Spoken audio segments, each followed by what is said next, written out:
I have purchased these and also used them for a few days, so I'm ready to give you my review. Hello, today, as you can see, we are talking about KIKO water eyeshadows. I feel I'm ready to give you my opinion. These are my first water eyeshadows, and the reason why I purchased them is because they have that baked gelée formula. Usually it's something that is related to luxury beauty, but KIKO, as you may know, is kind of the Italian color pop, is a more affordable brand that relies on a lot of limited editions. This is a limited edition, for example, from last holidays. But they have a core range of products that are hit or miss, in my opinion. I stick to my favorite brands, and KIKO never checked all the marks. I started being interested into these KIKO eyeshadows mainly because I was recording the video about Byredo and the new makeup releases. And I thought that it would have been amazing to have a smaller version of the Byredo palette with cool tones, but in my favorite formula, that is the baked gelée formula. So I said, maybe I can compose a smaller version of that Byredo palette with cool tone eyeshadows. And I don't think that I duped that Byredo palette, but that was actually the trigger for my purchases. I purchased 4 KIKO eyeshadows. This one that is from the holiday premiere, that was the holiday 2023 collection. Okay, and this is called the number 3 Shell Melody. It's not listed as water eyeshadow, it's listed as metallic eyeshadow, but I don't care about definitions. I do care about the formula, and this is definitely baked gelée. So this is one. Then I picked 2 water eyeshadows from the old collection. So these are being discontinued. So are old eyeshadows that are still in the permanent range, but they will phase out and replaced by the new ones. And I purchased 1 new. The 2 old eyeshadows are these ones. So I noticed 2 main differences. So I picked this color that is 201. I don't remember the name. I will put it here. And I picked this one that is 228 and is a taupe.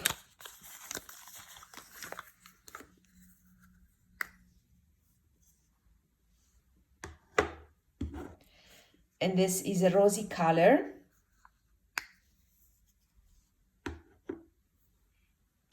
And I chose these ones because I wanted more cool tones that were also light. I don't like too dark eyeshadows. I feel that that Byredo palette has 2 disadvantages. One, it has repeat shades.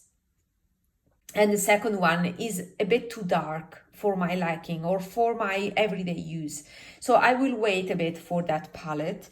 I want to try that palette in person and to check the formula, because I'm also not convinced about the formula. While this wet and dry formula, with this baked gelée formula, I'm more used to it. I know that is one of my favorite formulas. So I said, why not to create a kind of lighter edition of that Byredo palette with cooler tones in this baked gelée formula with shades that are more my style. And these 2 are definitely my everyday shades. This, I don't know, maybe is a bit dark, but let's see the swatches together. And then this one, that is the new water eyeshadow, number 6, is actually the same color of this one. Is I think it's called taupe as well. If not, I will put the correct name here. And is this one. So the weight is the same, so there's no change in weight. However, the mirror has gone, while in the old packaging there was a mirror. But I like the more compact sleek packaging. So I think the packaging is much improved with the new ones. And as you can see, it's not the same color. This is definitely, the new one is definitely warmer than the old one. Now, a lot of people say that the old formula is better than the new one.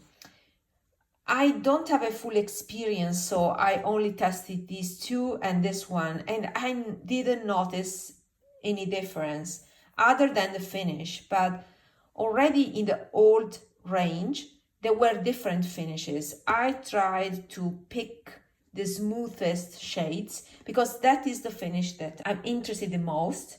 But this is a more sparkling one. So there's a difference in the finish, but I don't know if it is related to the different formulation, to the reformulation, or just a different finish. So I have to check more finishes inside the old formulation and more finishes in the new range to draw some conclusions about the difference in the formula. What I can tell is that, yeah, from experience, I have not noticed anything different other than the difference in the finish, but the formulation is different. Now, this is the old one, and this is on the right is the new one. And as you can see, the ingredients are a tad different. For example, the old ones have squalane that is not present here in the new ones. The new ones have silica that is here, but is much lower. And so there's definitely a difference. Let me check the two old ones that I have, just to check whether there's a difference in terms of formulation depending on the shade, but it doesn't look so.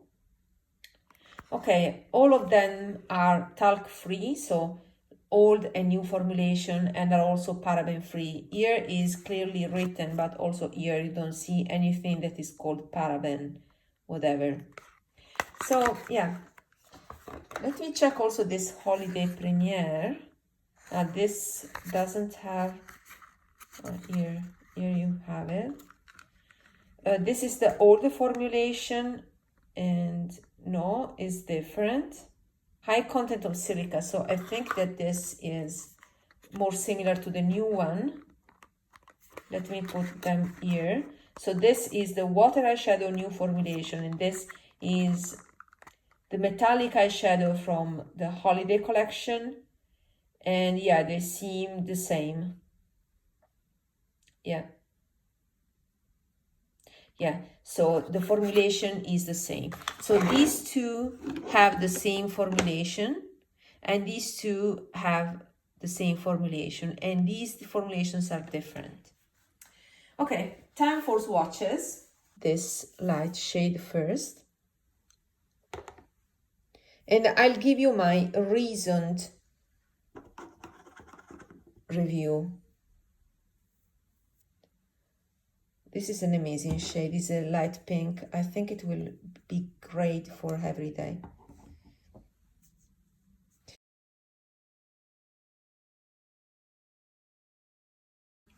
As you can see, the old range seems to be more cool toned, while the newest range, they reformulated and they updated the colors to be warmer.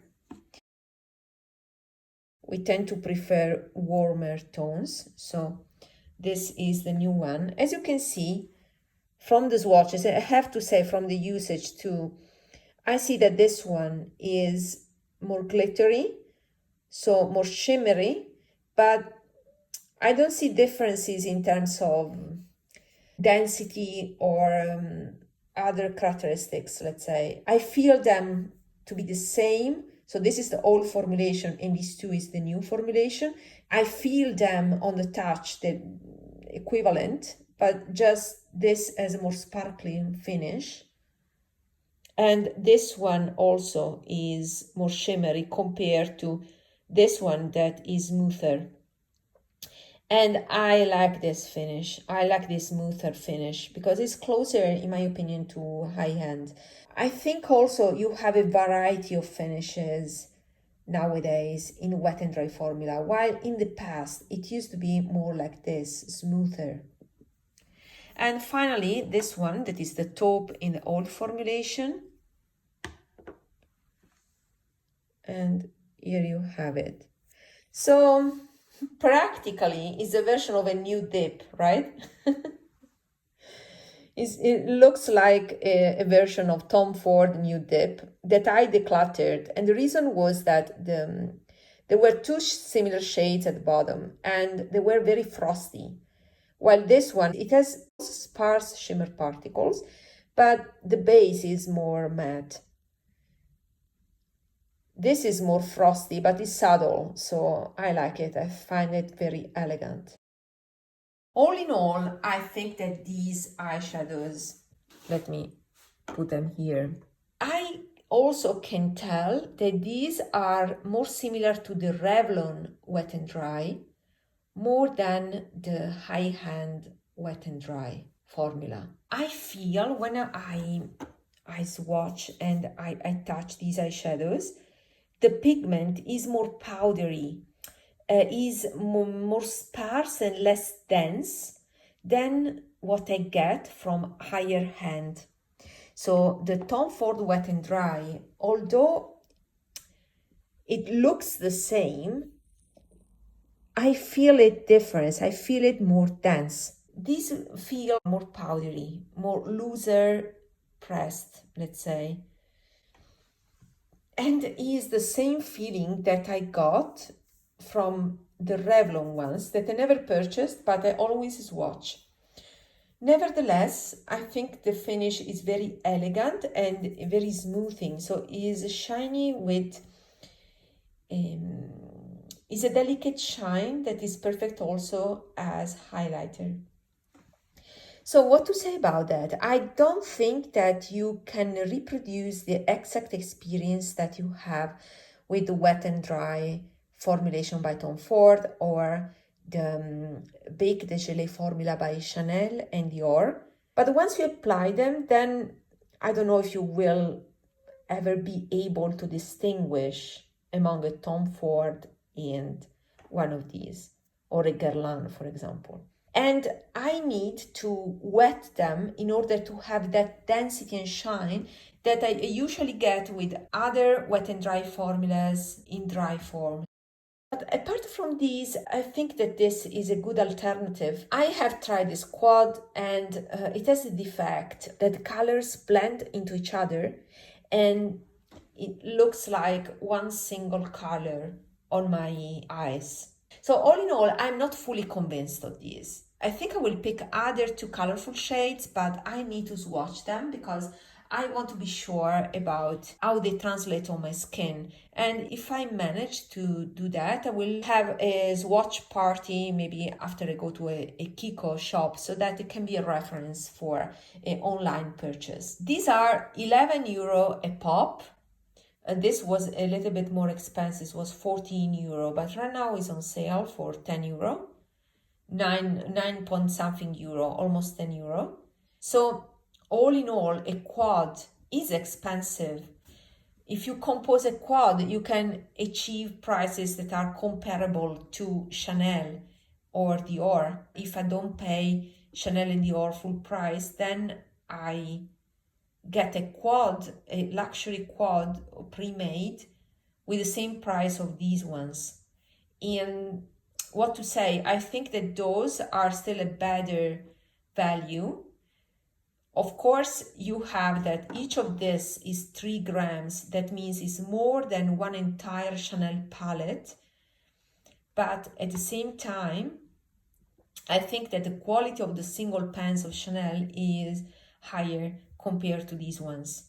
It's just the pigment that are more multidimensional, or they pack more pigment, or they do not blend into each other, and that may be just my choice. But I also don't think so, because I have tried similar quads Even Nude Dip does not do this. I decluttered Nude Dip only because of the finish that was frosty. So I wish I had a Tom Ford version with these finishes, but in the Tom Ford Wet n Dry formula. But I think they're a cheap alternative to Wet n Dry eyeshadows. And there are some gems, like my favorite is this one, is the pink one, because it is subtle and with the sheen that I like. These are a little bit too obvious. So I'm not into my shinier period right now. And if I want shine, I have my Pat McGrath that surpasses these. So is not about the shine. My interest is about this type of smooth finish. So by purchasing online, I only picked one shade that was right up to my alley. That is this one. I hope you can definitely detect the difference. This maybe is the closest to this one, but the particles are silver on a darker base, while the base and the particles have the same color, so you don't detect the difference that you notice here. This one is my favorite, as I said, because it's a shine but smoother and without particles. It's more a veil of shine that is more subtle. And this has some small shimmery particles. So they are all a tad different from each other. That is what I wanted to say right now. I will make a video that is entirely dedicated to this finish. That is my favorite. And in that video, I will compare different brands. So not excited and enthusiastic about this purchase. It was a nice purchase. I honestly could have maybe saved my money and just buy one eyeshadow in the store. That would be the wiser choice. But anyway, hope that was useful. And let me know what you think about these eyeshadows. Have you tried them? Do you use them as highlighters? In my opinion, they are very valid as highlighters just because they're looser. To me, are even better as highlighter than eyeshadows. See you in my next video. Bye.